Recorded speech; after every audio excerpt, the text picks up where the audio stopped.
Welcome into the Aftershock. Really exciting is when we get a chance to have Colin Etnire on the show, and Robert Jonas. You're not old hat either. Appreciate both of you guys being here. Alex Morgan is, what do they call it? On assignment, I would say. And I think Philip Leyva is doing his theater type stuff. So we are the show for tonight. But Colin, let's start with you because it's a healthy time on the East Coast. I'm really happy that you're able to join us. Different formation tonight, different set of players, some due to injury, some due to international call-ins, and a big, huge question mark around Jonathan Mensah again. But what did you think of the players who did step on the pitch? I actually think that individually they all mostly did a pretty darn good job throughout the match. And I think that Luchi did really well to make all those absences you described work. There was a dramatic change in the way that they set up here. It's not just the on paper formation, which I suppose you could describe as a 3-5-2. It's the individual roles that were being played across the pitch were they were not intuitive. I mean, we can get into this more deeply later, but for three at the back formations, where you have three central midfielders in front of that back three are just a little bit more complicated. They're typically take longer to learn than the ones that are the 3-4-3, which is a little bit kind of more of a structured, intuitive formation. For this one, the three central midfielders, you have Jamir Montero, who at times is sitting up right underneath Ebobisse and Espinosa, and you have other times where he's playing all the way out. He's the widest left player. And you have Paul Marie, who's the left wing back, who's underlapping him coming inside. You have Tanner Beeson, who's a left footer. You might think he's in the back of the left three, but he's actually playing in the middle. Rodriguez, who has been playing on the right, now playing all the way over on the left. All of those changes are made. You have Jakiris dropping back into the middle of midfield. That's a whole bunch of changes. They have not played that way this year at all.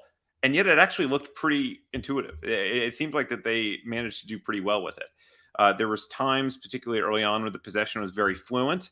They gave up a decent number of half chances, but not too many, bleeding edge chances, as far as I could tell, until late in the game. They wilted a little bit. Obviously, the red card changes the dynamic.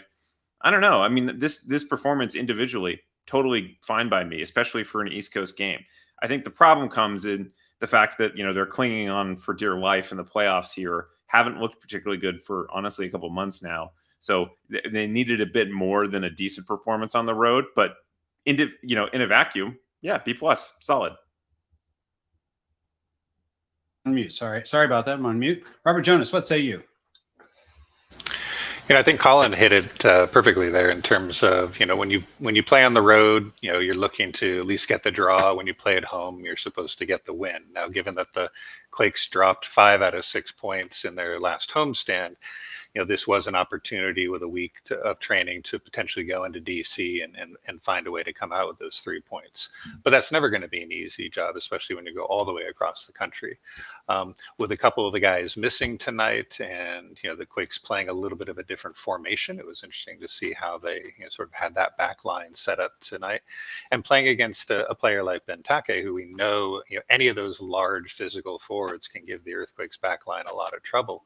They were able to really minimize his effect on the game, and in doing so, be able to kind of ultimately escape. I was writing my notes along the game, and Rodriguez was the player who took the most attention in there, with a lot of up arrows and a lot of down arrows, and whether or not you want to call him the player of the match, that's what I think. He had so many contributions all over the place, good and bad for the team tonight. But it was that type of intensity out of him, and I think maybe some steady play out of Jackson that did enough tonight to walk away with 1 point and keep them just above the playoff line with a few home games to come. Yeah, I agree with both of you. I think, the positives, you can take a look at tonight are largely going to be on the defensive side. I really like Daniel Muni out there. I hope we see more of him, particularly if, whatever's going on with Jonah Mensah is going to take any sort of time to sort out. If we're looking at some other sort of suspension, I'm completely conjecturing here. What does unavailable mean? He was not on the team flight, and we, someone asked, I'll start to bring up some comments here from fans.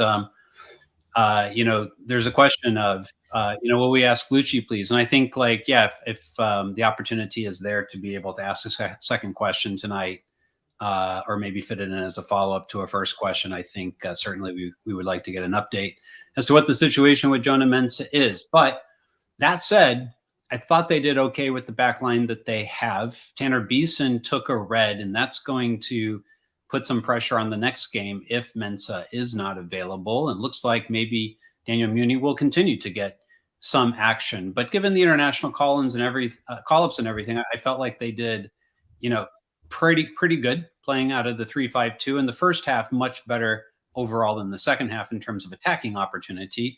The second half got to a point where it did feel a little bit bunker like, and particularly, once Beeson received the red card for those last few minutes. Let me talk to you guys a little bit about, what you thought of Nico Chakiris in the central midfield tonight. No Carlos Gruezo tonight. And so that put a interesting situation for this team without Judson available, still coming off of surgery, listed as out on the injury report. It put Luchi into a probably less than ideal situation in terms of he had to have three central midfielders, but no one really able to kind of fill in that six on the way that his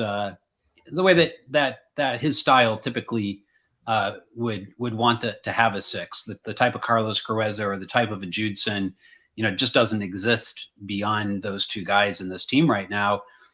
Jackson Newell asked to play the part, but also, Colin, you noted that he was a bit of a deep line playmaker as well and was controlling a lot of the tempo in the team tonight. So, what's your assessment of the central midfield, including Nico Chakiris, who got a start? Yeah, I mean, I think you're right to say that certainly the defense gets most of the credit, for the night. But I do think that perhaps we here, but then, looking at the comments too, are underrating how well this team did in possession. Now, in part, DC United is not an elite team. They're not a terrible team like, we've had in some previous years, but they're definitely not a top of the table team. But the Quakes outpossessed them pretty comprehensively until the red card. I think I was checking it out, but they led by about 100 completed passes at one point. This is they did a really good job of holding onto the ball, and no small part of that credit goes to those two people you mentioned, Jackson Newell and Nico Chakiris. I think Nico Chakiris as a kind of middle of the park central midfielder, whether that's in a true holding role or a double pivot, an 8, whatever it is, that I think has actually been his natural evolution. For a position, I don't think that fans should look at him as like, oh, he's in number 10 and waiting. I think he's more valuable in a deeper part of the pitch, and tonight showed it. Really young kid, but he has a lot of awareness. He's the son of a coach. You can tell. He knows where to put himself about on the pitch. He's actually not particularly small either. Obviously, when somebody comes into the team and they're just 16 years old, I think that we have the attempt. We think of them because they have baby faces. They might be like tiny, but he's actually has decent size. So he has the requisite physicality and intelligence to play that role. And I thought he did a really sharp job of it tonight. Obviously, things to work on, but nothing wrong there. And I thought Jackson Newell had a very strong game. I thought he kind of ran the show. He was a great passing, great for relieving pressure as well. You need a rugged physical number 6 if you're going to defend in that way, but that wasn't really necessary given the way that DC United was playing and given the fact that they had 3 center backs. So I think that a double pivot of those two guys actually made a lot of sense, did a lot of good work. And again, I think that Luchi did a pretty darn good job coming up with something that was going to work given his limited resources, and it's about to get more limited, of course, going down the rest of the stretch with a red card suspension and what else. Robert, give us your thoughts a bit on that central midfield as well. But there's some comments, about and this was in both the Slack and also here in the chat tonight, that Montero at times looked good winning balls. But when it came to time to go into the attacking mode, he felt like a liability at times, sometimes just hitting balls to no one in particular. So a very up and down game from Montero. Did you have any particular comments or notes that you noticed about his game and then the rest of the central midfield? Yeah, it was interesting leading into this game, especially after it was clear Grace was not going to be able to play. That I initially thought Michael Baldissimo would have been the logical starter, given that he's played in that position a few times this year, and Nikos Shakiris has, not had the same number of starts, or at least not the same sort of opportunity to impact the team. So I was quite surprised at that in the starting lineup, but also also pleasantly surprised at how he stepped up. I mean, Colin mentioned the possession definitely tilted in favor of the Quakes for long periods of the game, and especially in that first 45. DC really came out a lot stronger. So as a central midfield pairing, I think they did well. Hello, everyone. Thank you for joining us for tonight's post-game press conference. Head coach Luchi Gonzalez will be joining us shortly. So thank you for your patience. I think we got the press conference coming. Okay. I got interrupted there by our press conference fellow. But anyway, to kind of finish that thought there, it was, Montero didn't do a lot for me. In fact, I was trying to figure out really what his role was at times, given that the Quakes were playing a bit of a different back line. He was on the left side at times, on the right side at times. He seemed to be covering for Paul Marie, and then suddenly he's popping up over, next to Carlos Ocampo. So, in that he covered ground, but I'm not sure he sort of covered himself in excellence with his contributions. And that's, that was something that was a bit worrisome.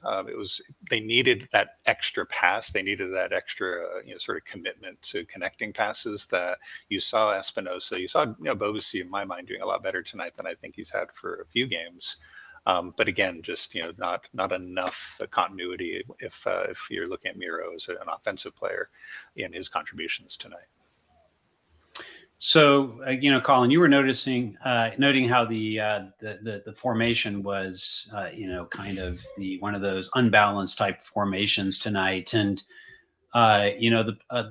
everything going down the right side. It seemed to call on Carlos Ocampo to have a good game tonight. I think there were moments where he created some danger, got in the box, but kind of got there and didn't seem to know where the runs would be coming from and what necessarily to do with the ball. But, he was called into action all over, and really the ball, mostly went to, of course, Espinosa's side of the pitch, which is kind of normal for the Quakes, but it felt like tonight more so than normal without Cade Cowell, and frankly, without most of the available left wingers that this team has available. Yeah, look, I'm tempted. So I will not broach the broader subject of how this team is built and how it intends to set up, because I think that that's a bigger, broader discussion than we're going to be able to get in before Luchi's press conference starts. But at least in the context of the game tonight, Montero has his strengths and weaknesses as a player. What he was asked to do tonight, he did it. He did the role he was asked to do tonight, which is, again, at times he was setting up right underneath Espinosa and Ebobisse, who were playing sort of like both strikers. Then he would slide all the way out to the left wing and play as the widest left player. And Paul Marie was underlapping him, meaning coming inside beyond that. So that means on the left side of the pitch, you have two right footers, one who's starting in the middle of the pitch and kind of like shading out, the other one who's starting all the way at the back. There's not a lot of natural width coming from that side, not having the left footer available. That's not really going to be that resourceful. Sometimes in transition, that's the reason why it was set up that way is, occasionally you're going to get possession out there. Occasionally you're going to get a transition moment through that side. But then you're also kind of overbalanced with two right footers. It's fairly rare to play with a true right wing back and a right winger who is right foot dominant and likes to stay wide as well. That can kind of work in a forward the back situation. And, the Quakes have looked decent in those modes before, but it created an unusual level of imbalance in this game. In some ways that's not optimal, but in some ways it's also perhaps the best thing that Luchi could have dialed up given what he had at his disposal. And so I don't, it's one of those things where I don't really know how to assess or grade that. I don't know who to credit or blame. He probably played his cards as well as he could have, but the result wasn't particularly strong. Montero's strengths and weaknesses, as we've said before, he's great at high pressing, but they really weren't pressing too strongly tonight. They were kind of engaging more at a mid-block level. They kept the possession a lot, and he kept possession alive, ticking over relatively well. But the problem is if he's the third attacker in this formation, which he was, then you need that last element, which we've always talked about him not really having, which is that incisive, killer ball into the box or finishing off a goal for himself. Obviously, there was this one prominent instance where Jabo, lays off a really, really nice ball off to him. It's not an easy chance by any stretch of the imagination, but the way he took it, made very clear it's probably not something that's really in his skill set to start with. And even if it is, he definitely doesn't have confidence in himself to be able to execute. He probably should have taken that first time on his left foot, but even, taking on the second touch, he didn't really have it there. So look, it's a weird role. It was very much trying to make a lemonade out of lemons. He was not very influential tonight, but I don't know how much I hold that against him. Again, I tend to kind of view players as kind of the end of a chain of decisions, sometimes to do with luck, sometimes the front office putting the right personnel in place, then the coach putting them in the right formation. So, if he's in an awkward role, I don't hold it too much against the player. That, leads to bigger questions, which is why, as I said, we can kind of pin that discussion for after the press conference. So since we're waiting on him, let's talk a little bit about the attacking side. Didn't get on the field tonight. Among those who did not is Matthew Hoppe. I felt that the formation was one that it felt like it was going to be difficult to find a spot for Hoppe to get on, at least so long as he kept the formation. Now, if there had been a goal in the game and changed formations, that changes the situation, right? But so long as he stayed with three in the back, there just wasn't a spot for Hoppe because he's not a wing back. And, he's, if there's a spot up top, he's not going to sub Espinoza. He's probably only going to sub Ebobisse. And Ayo's the player to come on for Ebobisse, not Hoppe. I think it's also a talent thing, right? Hoppe is a fit for this team. That's just to put this out there. Robert can jump in as well. It's partially a talent thing. If Hoppe was playing so well in training that you couldn't keep him off the field, no problem. That's a find a way.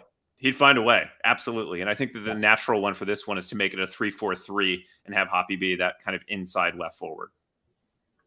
Robert, thoughts on Hoppe, or let's also talk about Ebobisse until Luchi gets here too. Had a couple opportunities to get shots off tonight. I thought, hit one wide that, maybe if this is last year, I felt like, he's got more confidence to be able to put that in the back of the net, but it wasn't a gimme by any stretch. Sometimes he drops in deeper and then makes himself kind of unavailable, when the play gets forward. And while he did have the assist on the goal, and Colin, you mentioned the pass that he played to Montero, which is one of the better passes on the night in the box. He had the assist against Vancouver that helped secure 3 points there. It's been a while since we've really kind of seen the Jeremy Ebobisse that we saw in 2022. So between Hoppe, Ebobisse, Ayo, the forward options that are really available to Luchi that are realistic here, what's your read on the three of them right now? Well, I mean, you clearly, again, you have a half a dozen games left in this season, and a player in Jeremy Ebobisse who is, very familiar with the inner workings of Luchi's system, what is expected of him, and while maybe he's not has the confidence that he might need, he's getting some of those opportunities. Again, I thought tonight was one of his better games over the last stretch, since the end of Leagues Cup. And, that wide shot was unfortunate. He had that sort of pinball shot opportunity in the first half that Alex Bono came out and made a nice sliding save on. So he was getting himself into opportunities that I don't think we were seeing as much of at times. Okay, the Quakes didn't have a tremendous amount of expected goals tonight, especially not in the second half. I think Ebobisse's shot was one of the better, if not the best, opportunity in the second 45. But I haven't seen a lot out of Akindola yet to believe that he would even be able to supplant Jeremy as a starter, let alone a late game sub. His presence seems useful. Matthew Hoppe, though, again, another player who he's kind of in his preseason almost, and still potentially adjusting to what's being expected of him. So that he didn't see the field tonight was a little surprising for a team that was potentially looking for a goal at the time they did bring in Ayo. But I'm not going to fault Luchi for going with Jeremy, and he should be going with Jeremy in these next 6 games. Looks like we're getting Luchi. Thank you, everyone, for joining us tonight for our post-game press conference following our 0-0 draw with DC United. We will start with a question from Jamon Moore. Unmuted. Hi, Luchi. 0-0 draw tonight. We talked midweek about being more of a protagonist on the road and being able to take those opportunities. And I felt like there were times in this game where you did, particularly in the first half. In the second half, obviously had the red card late and kind of forced the situation. But played a different formation tonight, looked unbalanced quite a bit. Maybe that was intentional. Give us some insight into, given the international break and the players who were available tonight, that aren't injured, how you set up and the thought process behind it, and if the result is something that you feel good about at this point, or is it not enough given the playoffs are looming? Muted. Yeah, I would agree with aspects of what you said. We had some challenges with player availability, injuries, call-ups, and I'm proud of our guys for adjusting to just a different formation, but still principles and concepts that we want to keep improving. And I thought we did some good moments of building pressure, forcing turnovers, leading to good offensive transitions. I thought when we rotated the ball quicker and with a little more simplicity, we were able to bypass wide and create some 2-versus-1 crossing situations into the box.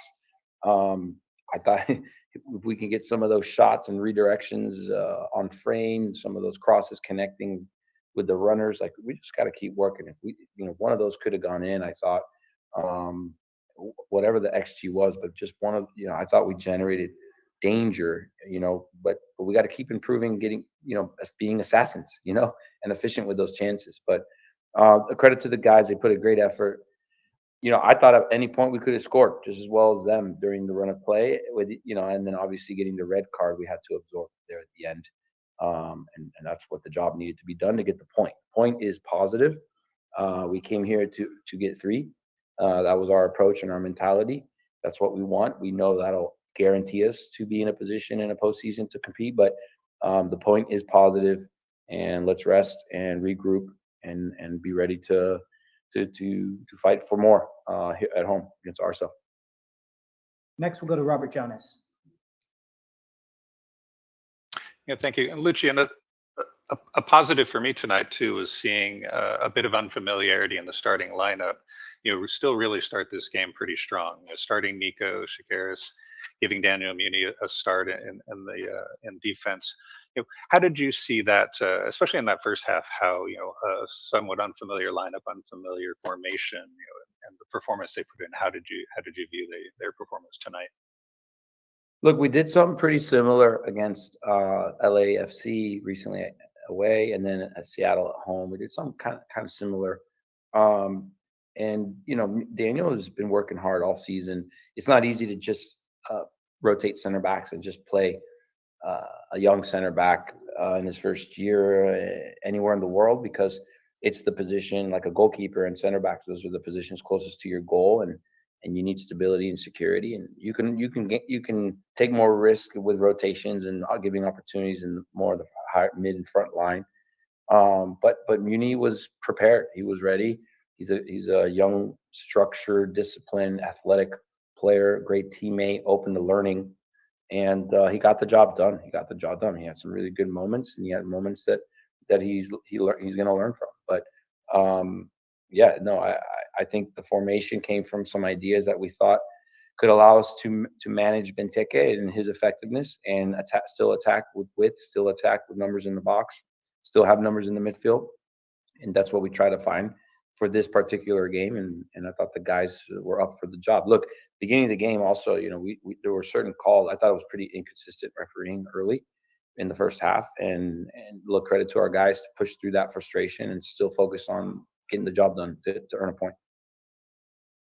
We'll take a follow-up from Jamon Moore. Unmuted. Hey, Luchi, thanks for taking another. I wanted to check on, given the Beeson red card, John Imensa was told to us that he was unavailable. It sounded like he didn't make the trip. What is his situation? Is he, is there a suspension or something there again? Would he be available then, given Beeson's red card, for the next game, or you might need to look to Daniel Muni to step up again? Thanks. Muted.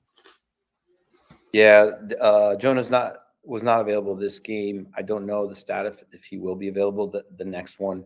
And that's my comment on that. And then with Daniel, again, he stepped up and helped the team earn a point. And I think with continued mentality and preparation, he can be ready to help this team when called upon. Thank you, everyone. We will be joined by a player shortly. Does Robert have any follow-up questions? No. Okay. Thanks, guys.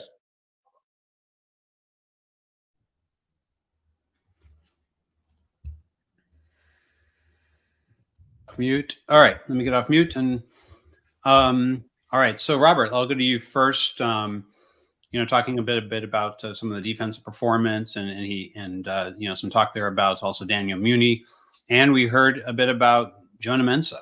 We don't know exactly what the situation is, but it doesn't sound like an injury. It sounds like potentially, he's looking at another team suspension for some other behavior. The first time he was suspended, we did not ever, we're never told by the club of the root cause. There was a couple fan rumors that I don't think are worth talking about because we don't know how true they are. But it seems like the team might need to rely on Daniel Muni to step up for another game, potentially beside Rodriguez next weekend. Oh. I got Robert frozen on Robert's my screen. Frozen. So. Okay, why don't you take that, Colin, and hopefully we'll get Robert back in a minute. Well, look, I understand why people want to know quite badly why Jonah Mensah is not around or what the deal is. As far as fans are concerned, look, clearly there's an issue between him and the club. Doesn't really matter at this point why or what it is, as long as it's not deeply serious. It's clear, though, that Luchi doesn't trust him the way that he trusts Daniel Muni, which he very much went out of his way in this press conference. He kind of put an underline under that point. Daniel played well for us tonight. I think that's the endorsement you want to hear. It's an important position, as he noted, when it's close to goal. I think that Muni has his trust as a player and as a member of the team. And Jonah Mensah doesn't. And the funny thing, of course, is Jonah Mensah was really good the first month of the season, in my estimation. Hasn't really been as good since. So I actually am inclined to agree without knowing anything at all about why there is some kind of issue there. Muni has kind of earned his spot. So I think that that's like a valid thing to do. For what it's worth, by the way, I kind of wanted to dig in on the Jeremy Ebobisse discussion that Robert was having before we went to the press conference, and partially in light of the comments I'm seeing here in the chat. There's some comments speculating that he's not been the same player since his concussion. Just to be clear, his 17-goal season for San Jose was all post-concussion.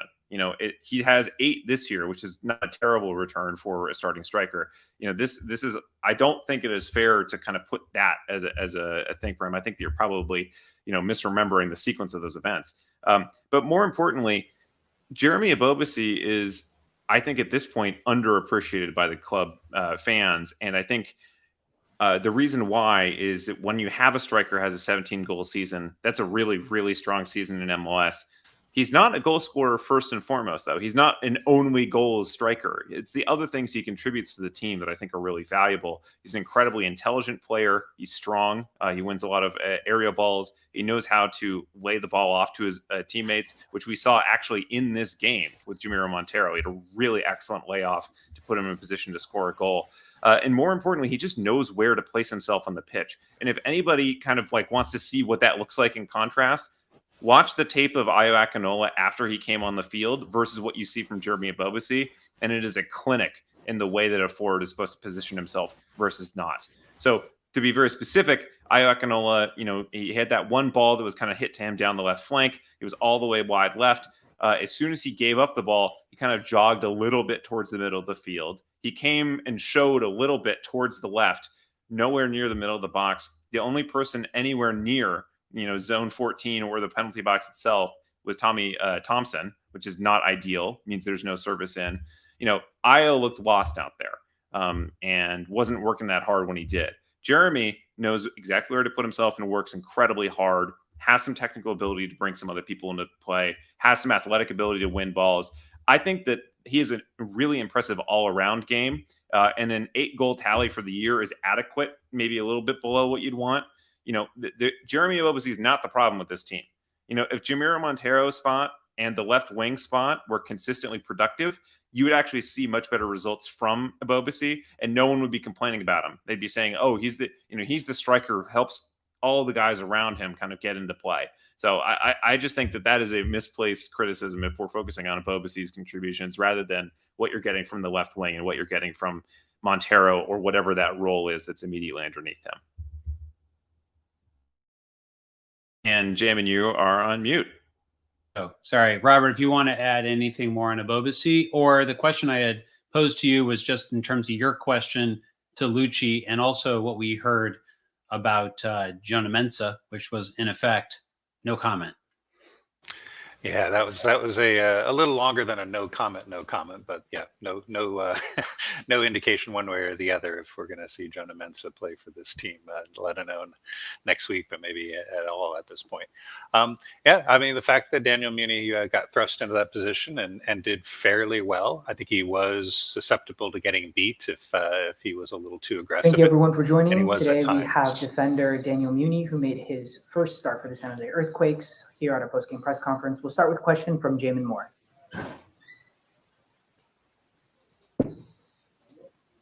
Unmuted. Hey Daniel, congratulations on the start. Congratulations on the clean sheet as well. First MLS start under your belt. Had a difficult job, difficult ask tonight, having to deal with the likes of Christian Benteke out there. Was it at all surreal at some point in the game that you were up against a Premier League attacker?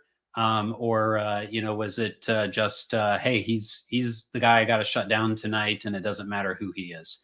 What were your thoughts having to deal with him tonight back there? Thanks. Yeah, I appreciate it first. Yeah, I mean, I see both. I think obviously he's a good attacker, where he's came from, and then just another guy in our way to get where we wanted to be at the end of the day. Got a point, crucial point, so ready for next week. But yeah, it was a tough game, tough environment, and I just felt super excited to be able to get out there for the first time for my first start. Next, we'll go to Robert Jonas. Yeah, and again, congratulations on that first start. It was sometimes situations call for that kind of performance, and especially in the first half, you looked very comfortable out there. Luchi talked about how well you've been doing in training, and that you had a lot of trust that you could put a good performance out. Playing alongside Tanner Beeson, having Rodriguez on the field as well. What was the conversation amongst the three of you as to how you were going to sort of handle a DC team that does love to counterattack and does like to play physical? What was those conversations going into tonight? Yeah, I mean, I think it was pretty crucial to have like Tanner there centrally to be able to talk to both Rodri and I could talk to Tanner and talk to Capo too, whether to go. I can help him shift over. But yeah, I mean, with Benteke up top, we just wanted to make sure we had one challenge, be physical, and have a lot of cover underneath to be able to take care of second chances. And I think there was just a lot of communication between us three, which helped us keep the shutout here. And then Robert, if you have a second question, go ahead and ask it. Yeah, unfortunately, Tanner did get that red card late, based on the VAR decision that he was the last defender. So, this may present another opportunity for you to not only start, but potentially as a pair with Rodri in the game coming up. What did your first impressions of tonight and what you learned and what you hope to be able to work on this week in training that might get you ready for start number 2? Yeah, it was pretty important to get that first start under my belt. And I felt pretty good. Just felt confident after this whole time being out here, just learning every day from these guys. And just the team having confidence in me just helps me to go out there and perform at my best. And just getting better every day. It wasn't perfect, but felt like it was a good performance. And just keep working from this and get ready for whenever my name's called next. And then we'll close with a final question, follow up from Jamon Moore. Unmuted. Hey Daniel, I'm kind of curious. You played ball in Indiana, and it's well known that you went through your entire time in NCAA without a yellow card. Your first MLS start tonight, you got a yellow card. So I guess congratulations on making the books on that one. But I wanted to ask about the communication in the back, because you're back there with Rodriguez, Daniel. They both speak Portuguese, and then you and obviously and Beeson are both native English speakers. So what's the communication like back there? Is it a little bit more Portuguese? Is it a little bit more English? Is everyone kind of understanding each other well? How's it going back there tonight? It's definitely a little tough sometimes, but Muted. I think, like I said earlier, it helps having Tanner there centrally, who can kind of speak both languages well. Yeah, I mean, we have like little things that we can just communicate to each other that we both understand, like kind of just neutral things to say, whether it's like our names and stuff, just like when someone's coming behind us or in front of us. But yeah, I mean, it's tough, but like we said, just kind of like with our body language too helps a lot too. So I think we were all on the same page tonight, which helped get us where we want. Thank you, everyone. That concludes tonight's post-game press conference.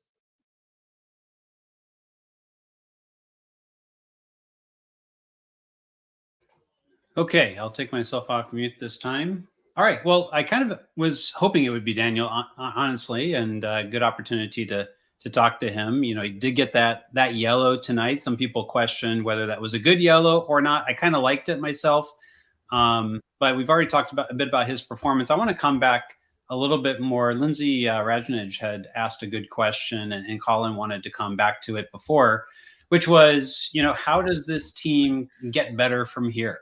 I think it's really important at this point that we point out that we've been saying for a while that, ever since the Vancouver game, that probably 2 more wins plus a couple draws would be enough to get over the playoff line. But this team is struggling right now to get wins, Colin. And, the fan base, for good reason, is feeling very nervous about this. Even though it's just 2 wins, you look ahead to that schedule and there are no easy games there. How does this team, you think, get better from here? Or how can they? What opportunities do they have? There's 2 time horizons here, right? There's the time horizon that exists between now and the end of the regular season, and then, God willing, the playoffs. And then the second time horizon is in the off season. The context that I think that we should set, just so everybody kind of keeps in mind, is I think in some ways, and we know this partially from the underlying advanced metrics, the team probably overperformed for the first couple months of the season, and it overperformed our expectations. I think that everyone was delighted with how much better the results were and how much better the underlying stats were under the first couple months under Luchi. It very much looked like the necessary changes had happened. The Quakes were in good playoff position. The national writers were putting them in nice places in their power rankings. But to be honest, there was a bit of a shaky foundation. The XG didn't look quite as favorable as the surface level story did. And part of that, by the way, through the, once Daniel became the full-time starter, is all attributable to him. Like, he is the guy who's holding, the whole thing together by having a really exceptional ball stopping campaign. That is not sustainable, obviously, in the long run. And it's something that kind of means you have to shore up your foundation before you get there. So let's go through the time horizons. The short-term time horizon, not a lot you can do, to be totally honest. But what you can do is you can settle on a defined defensive, personnel and shape, because right now, they don't even have the personnel sorted out for that. Beeson plus Rodriguez appeared to be the preferred pairing for a while. That was working, I think, moderately well, but not particularly well. Muni, maybe he asserts himself and becomes a starter. Maybe the 3 at the back becomes a look. But I think that is the first, if you're talking that short time horizon, the shape they play at the back is step number 1. Step number 2 is you have to decide how you want to approach whatever's happening at the left half of your attack. You can just give up on it. And I'm not saying that's even necessarily a bad choice. But you have to decide how you want to approach that, because right now, the combination of Jamiro Montero plus whoever's been at the left wing has not been super productive. So they got to decide, okay, maybe if Miguel Traco comes back, he's playing the left wing role. Maybe that actually provides some opportunity. Maybe Paul Marie kind of becomes the left winger in that system, and you drop Montero altogether. And I think that's what Luchi was alluding to, saying we've kind of used some of these approaches before, as he's had, Paul Marie kind of play a left wing role. So I think that number one, you got to figure out the back personnel and shape. And then number two, you got to figure out, what you're going to do with that left wing position. Those are the only two levers you have to pull, in my opinion, between now and the end of the season. It's possible that one of the players on the team is going to kind of take a step up. Maybe Chakiris continues to build week on week. He's young enough that that's possible. You also have the possibility that Io Akinola or Matt Hoppe, once they're fully up to speed, really asserts themselves in practice, and then they kind of become a guy who can contribute. I just wouldn't put money on any of those things happening. You can't count on that. And then all of that defers to the long term, which is the offseason discussion, which is a much longer discussion. And I don't want to hog all the airtime. So, but maybe we stay with the short term discussion for now. I don't know. I don't know if Robert, you agree with me on like what the levers are on this kind of early set. I think with the defensive formation, you're absolutely right. And I was actually encouraged by Luchi's comment tonight about the defensive line and the purposeful adjustments that he made, given the opponent and given the need to slow down Benteke in this game. And it shows me that he has a willingness to make those types of adjustments and changes as the opponent deems it. And with these remaining games, every one of these games is going to be a chess match in terms of what's going to go into the preparation. And so if this team can roll out with 5 defenders, 3 center backs, or if it goes back to a more classic 4-4-2 or otherwise, they've got a little bit of that experience to draw from and the potentially to kind of study and see what they can develop further in training. I think we talk about them so much, and I'll go back to my comment I made at the beginning of the year. Cade Cowell is still a lever in my mind. I do believe that Cade Cowell is still not living up to he's the player with potential, and we just haven't seen it in many ways over these last couple of years. The Athletic had a really good article that kind of showed the drop off in his production and his underlying numbers, and it was stark. It was very kind of eye opening as to just how much he's struggled. He has an opportunity, and he definitely has the talent here in these last 6 games to step up and put out a potential star performance. He's not going to find his name very high on the under 22 lists that MLS Soccer loves to publish around this time of year. He wasn't even on the ballots that people are publishing. Yeah, a lot of folks left him off entirely. And coming out of a national team camp, which can sometimes provide some energy, this is Cade's opportunity to finish strong. And if he still believes he's top transfer material, which could happen in the off season, then he's got to kind of end on a really high note to get retake the attention that he potentially had 6-12 months ago at this point. So that's a third lever for me, Colin. I would love to see Cade embrace the challenge and make some of that left-handed side attack noteworthy again in a way that it really hasn't. I would go back to the article that Robert's talking about. If anybody is an Athletic subscriber, you should absolutely check it out, because the graph looks like it's backwards. When you're talking about a player who's been 16, 17, 18 years old during his seasons, you expect their production to increase with their age because they're so young, and it's the exact opposite. I'm not saying he actually has become worse as a player, by the way. It is pretty stark. So I have a question, for you, Colin, since I don't think we've had really the chance to talk with you since Jack Skane started to put in some pretty good performances before he ran into a couple different injuries. So a high ankle sprain is why he was not available tonight. He was out on the injury report. Luchi expressed midweek he was optimistic he would be back for next weekend, or at least available. I'm not going to say as a starter, but at least available next weekend.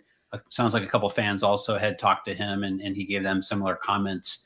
Are we to the position, if he continues to be the person who is best driving this team forward in terms of the attack and challenging the back line through the middle of the pitch, do you replace one of your connectors and typical pressers in Yule? And probably not Yule because he's the captain, so that's unlikely. But would you consider, if he's healthy, putting Skane over Montero in the starting lineup as the moment that he is available to start. I'm interested in your thoughts because we haven't really gotten to talk to you about it. Yeah, potentially, yes. Montero is one option, but honestly, I think the more obvious option is the left wing spot that Cade is currently occupying. I think that Jack Skane is a great example of the most productive or the most valuable player to put in a particular position or a particular role is not necessarily like the most talented soccer player that you have available to you. This is true in all sports, quite frankly, but it's definitely true in soccer when you have an 11-man outfit. They have to work as a unit. They have to play their roles. Kevon Looney is an immensely valuable Golden State Warrior because of the role he plays that no one else on that roster can play. It's not to say that he's necessarily one of the 5 most talented players on the team per se. I have a lot of love for Kevon Looney, so maybe I shouldn't, even go there. But you know what I mean? Like the role is incredibly important. And when guys are in the right role for them, they can look really strong. When they're in the wrong role for them, they can look really weak. Montero, if he is the top guy, or if he is at the top of a midfield where they're pressing super high and his job is to just run balls down and then lay it off to other attacking players who are going to be creating that final third danger, that's a good role for him. If he's not in that role, his weaknesses get exposed. Jackson Ewell looked pretty bad for portions of the Almeida era, and it was because he was being put in positions where he's getting asked to do too much or cover too much ground and not kind of get on the ball and play the ball forward the way that he's most natural doing from a deep position. And by the way, before Matias Almeida got there under Mika Stare, you also looked really bad for a period of time there. Again, he wasn't being put in good positions. So my view on all players is they got to be put in the roles that kind of play to their strengths and not their weaknesses, particularly if you're not playing at the absolute highest level. But even then, they really do kind of prefer, guys who are role fits. Jack Skane is a very smart player. He plays very vertically, which is not something that a lot of players on the Quakes do. And I think that those are 2 skills that are very valuable. And I can imagine that skill set being put into use by Luchi, either in the Montero role or in the Montero spot or the Cade Cowell spot, but playing the role in a different way than they do. And that actually might be able to contribute more. To Jesus's point here, I actually, for a while, thought he might end up being a wing back because he has that very vertical game. But right now the Quakes have 2 nice wing backs and Trauco on one side and a couple on the other. So at this point, probably the left wing.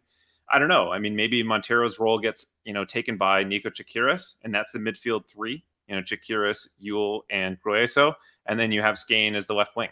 I don't know. But, Cade Cowell, by the way, was probably the man of the match in their previous match. So we did see a little bit of spark from him that we hadn't seen from him before.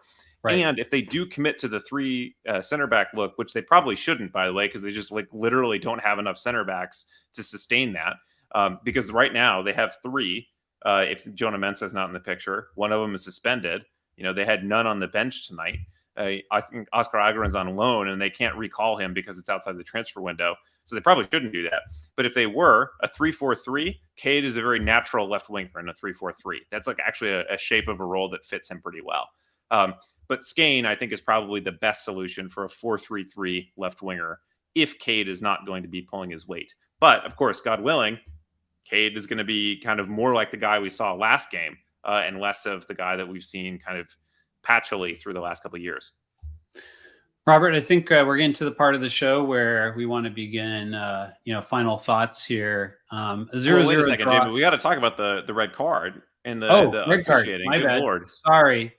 So let's get into the red card situation because we do like to pick some of these things apart, penalties and red cards a bit when they come up. For me, it seemed a bit harsh because it felt like Rodriguez was close enough in the vicinity that he could have had the closing speed to be able to be there. But Robert, your opinion, the red card, harsh or not harsh? The fans seem a bit split on this one. When I was looking at that replay and, like Danielle looking over the referee's shoulder as she was looking at the VAR monitor, my first thought was, Rodriguez probably can get back into the play.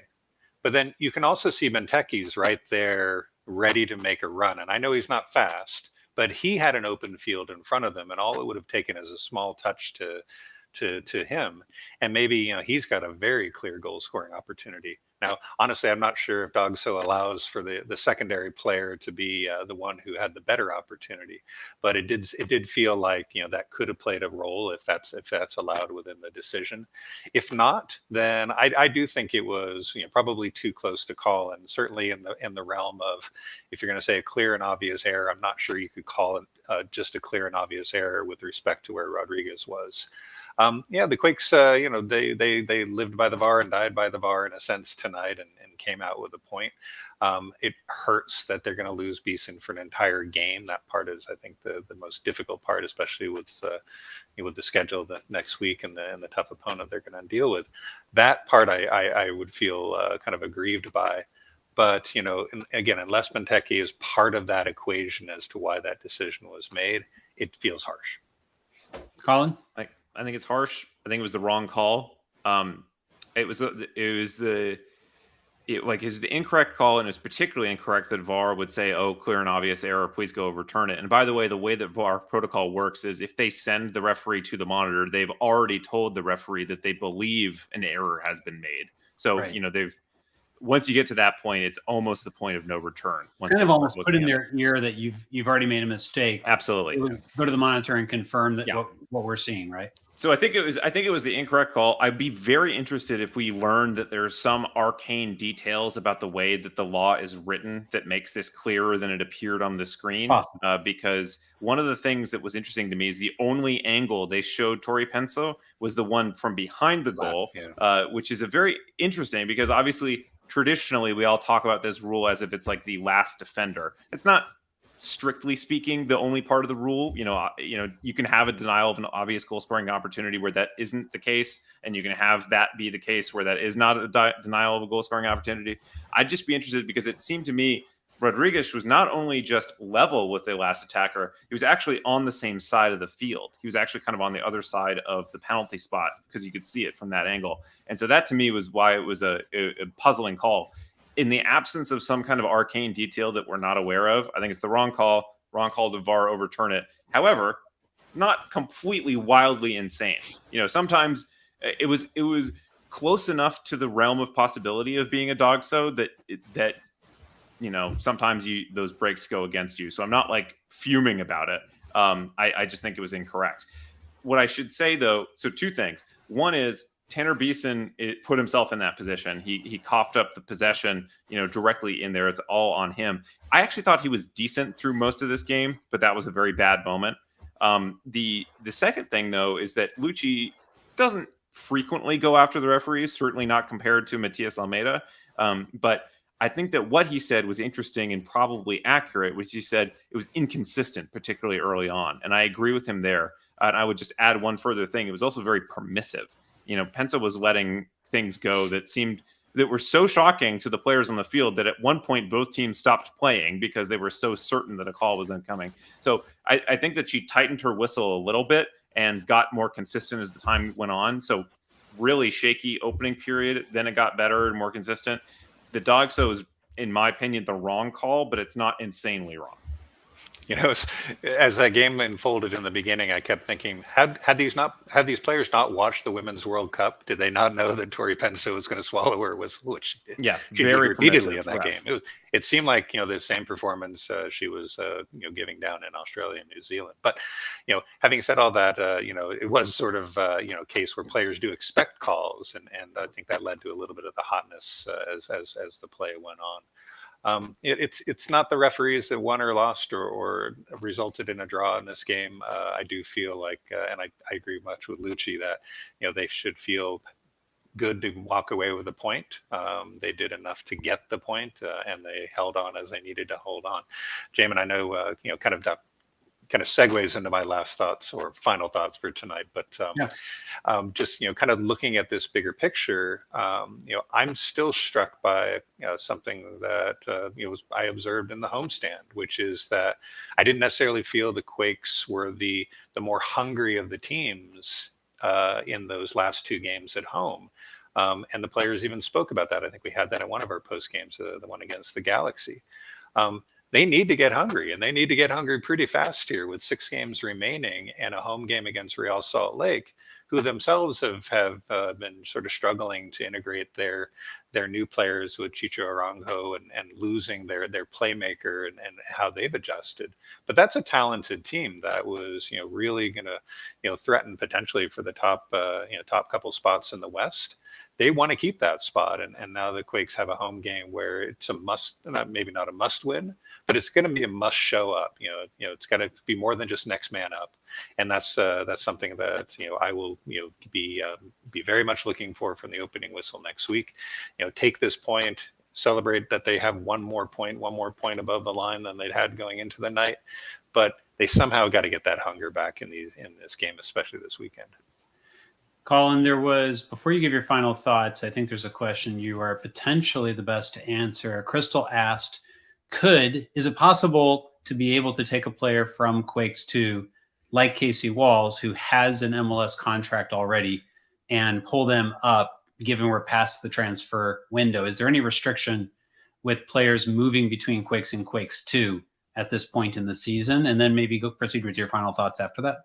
So, I actually also noticed that from Crystal. It's a good question. To my knowledge, they would be able to have registered him with the club because he has that first team contract. The problem, of course, would be where he sits on the roster. And right now, all the reserve and supplemental rosters, as far as I'm aware, are full. And that means that they would either have to be able to drop somebody, which I don't know if they'd be able to do, or they'd have to push somebody into a senior roster slot, which actually is a problem because that increases the cap hit that player is assessed against the roster. And it's possible they don't have the cap space to even put a minimum player on the senior roster rather than on the more junior rosters. So I think that's probably where the biggest complication would lie, is where he would be on the the registration roster rather than the actual transfer itself. The only other thing I'd say is I watched some amount of Quakes 2, and I don't think that Casey Wells is at MLS level right now. And I think it would be it'd be a pretty big gap between him and, say, a Daniel Muni, who I think is potentially at an MLS level player. Yeah, I agree with that assessment to Casey Walls, and I think the Quakes are maybe looking at an emergency situation where they may want to have a center back there. But as Michael Peachy would say, you can just put Tommy Thompson there because he plays everywhere, right? So, it's an interesting question. By the way, speaking of Quakes 2, they are playing up here at Starfire tomorrow night. And so there are a couple patrons that are up this way. If you're going to the game, I'm going to do my best to be there in a non-press capacity. I'm hoping to see if anyone from my family might want to join me, but you may see me at Starfire if you're there tomorrow night. Quakes 2, by the way, in a position to also press for the playoffs, currently above the line, but they also need to get results as their season closes down quicker than the first team season. So, from my perspective, again, nothing changes much. The playoff line is still probably going to be at 43 or 44 points. Getting draws the last 2 games gets a couple of the draws that you probably needed if you're going to only get 2 more wins. You probably needed to have 2 draws. So you could say that, okay, they got the draws out of the way, but the hard part is to get those wins at this point. It's possible the team, lucks into it. It's possible that a couple of the players find their form who've been out of form for much of the season, that they kind of revert to the form that we saw for them last season. The whole left wing central midfield significantly has underperformed in 2023 compared to 2022. Is that on Luchi? Is that a part of putting in, better defensive structure and things like that? I think those are all things we definitely are going to look at after the season is done. But, this team has the ability to get 2 more wins. My instinct is that they get 1 more, and it comes down to Austin decision day in San Jose to be able to see if they make the playoffs or not. So potentially exciting end of the season. But I certainly understand the fan frustration because you could have gotten almost there by results against the Galaxy, results against Minnesota United, and it would be job done pretty much at this point, the team would almost by default, be across the playoff line. But hey, it's got to come down this way every season as a Quakes fan, it feels like. So I know there's a lot of frustration there, but at this point, they're still above the line. The chances still higher that they make it than higher that they don't. And, we'll see how it goes in order to be able to close this off. We haven't talked about the Patreon tonight. I want to quickly mention the Patreon. For just $2 a month, you can support our show. You can support the work that we do at Quakes Epicenter. And some of most of that money actually goes to support travel. So for instance, on the Quakes schedule coming up here is a game in Portland on a Wednesday. It's possible that I will go to that. It's also possible that I might need to stay overnight if I do. It covers those types of expenses for us. But decision day, getting the team together like we were able to do on the pitch after the Cali Classico. We'd love to do that same type of thing for decision day. We'd love to be able to do some travel for the playoffs, either away games or get the whole crew together for an important home game. So for $2 a month, you can get into that. $5 a month, and you can even try it out. The little guy is now coming in the room. For $5 a month, you can also get on the Slack. And if you really, really like us, we also take $15 a month as well. So again, Colin, Robert, it's the three of us as a combo. This might be a first, maybe a second for us. I don't think this combo is something we've been able to do very often. So, great to talk with both of you and have this. And Alex, I think, will be out next week as well. So we will let everyone know what our coverage plans are for next weekend. So any other final thoughts from Robert, Colin, before we close this thing off? I'm a big long-term guy. I love the long-term. I love that long-term game. I think front offices are probably better suited when they consistently make long-term decisions rather than short-term decisions. But eventually, the chickens do have to come home to roost at some point. I think that given that we are in year one of Luchi and that we're in the first, or I guess we're in year two of the Leach regime, we're probably towards the front end of their tenures, and they have a little bit more room to run. But it does kind of suck when you're kind of running down the stretch and you probably are a bit short of what is necessary. I think that's the reality, and I think we'll have to wait to the offseason again, even if that is probably the appropriate thing to do.